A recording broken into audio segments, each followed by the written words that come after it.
All right, get to that 7 seconds.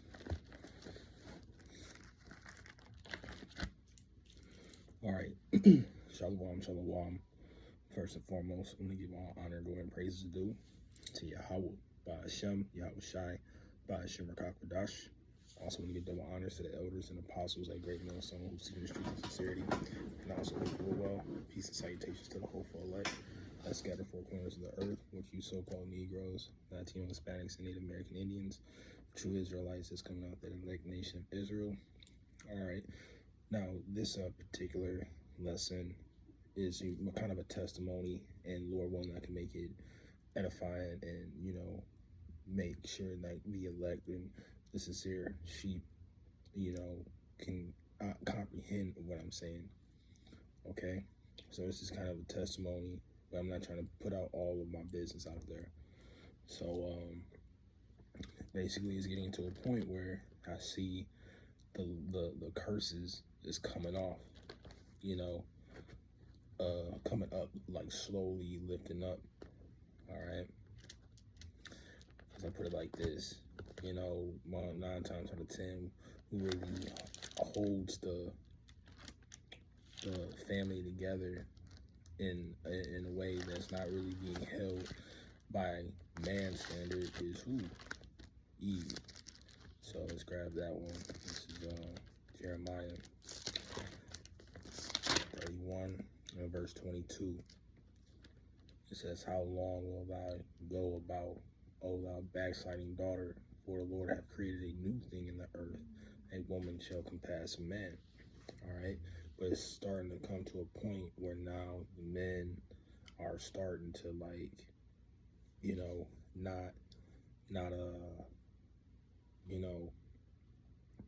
they're not at each other's necks, and that power, because with the vibrations of Eve, you have a lot of simps, you have a lot of beta males, and you get a lot of 2/3. But since we were waking up, knowing that just having that observation, I'm starting to notice men are starting to get along way better than how it used to be. So when I was a little kid, my father and my stepfather, they did not like each other. But later down,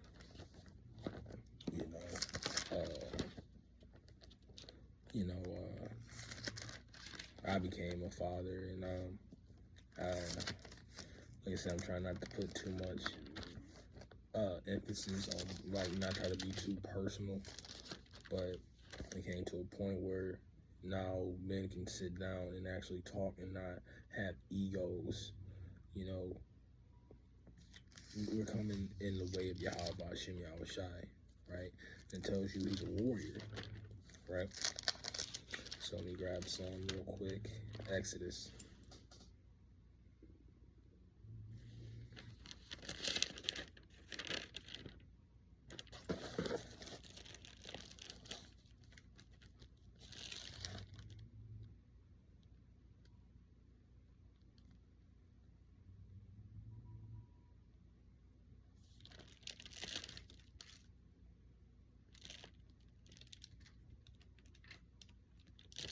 Salakia. Deuteronomy.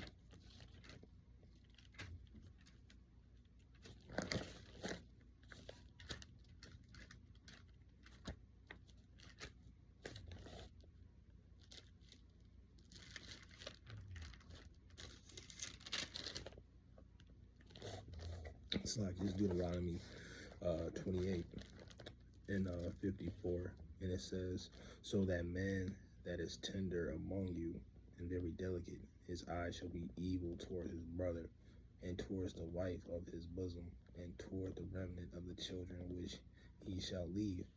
And that's also getting into the other nations. This is you'll be evil, like you said. You got your Puerto Ricans, so-called Puerto Ricans, and Mexicans always beefing.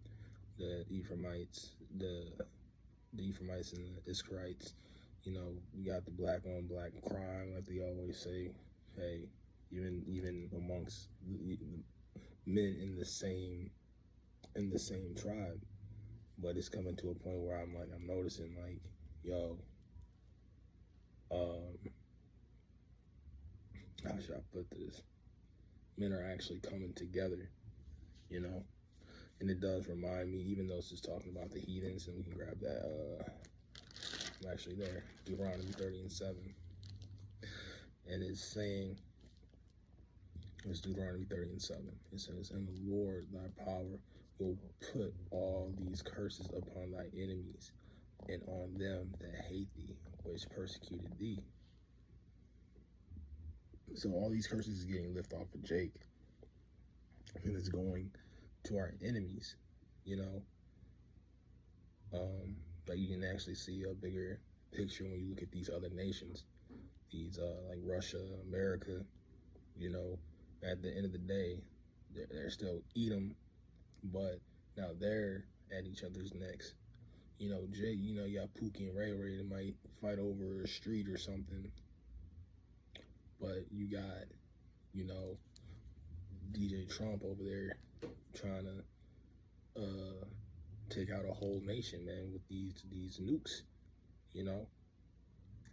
So we're seeing the curses being lifted, being flipped, but when they are on our enemies, especially when the time of war comes, it is going to like really show how the difference between when we hated each other versus when these other nations, the heathen nations, hate each other.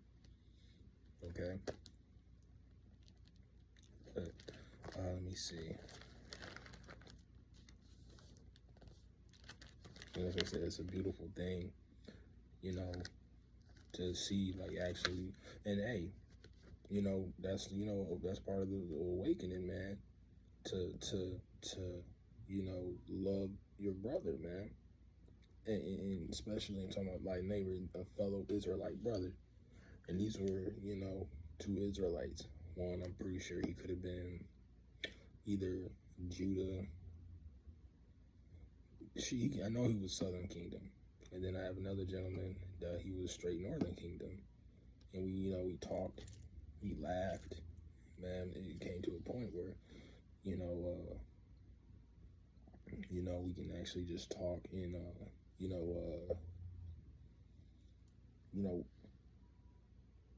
not hash things out. I want to use a better word, but, you know, have a better understanding of the next man and his point of view. So let me grab this one. I'll end it off on this one. And that's why the Lord is only dealing with men. But I want to get this one. It's in Exodus.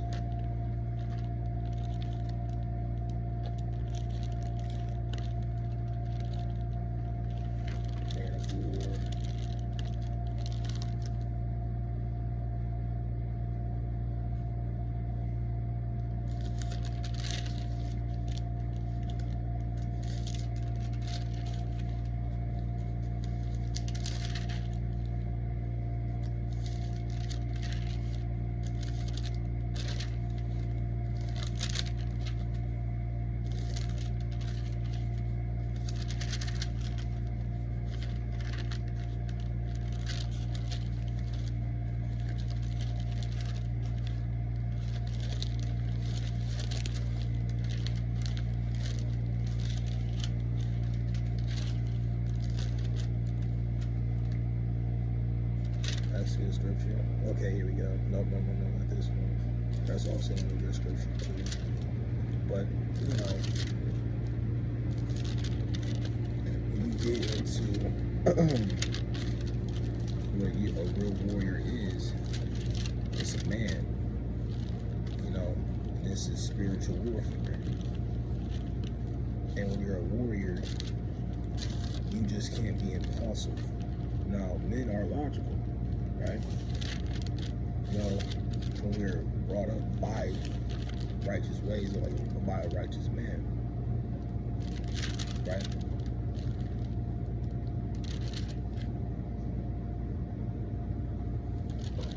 And when you get into the details of what a warrior is, you know, I always say this, a warrior is strategic. So like I said, we want to be logical.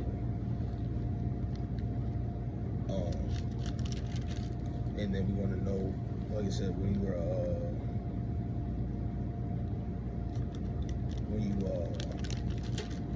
a warrior, you strategize, right?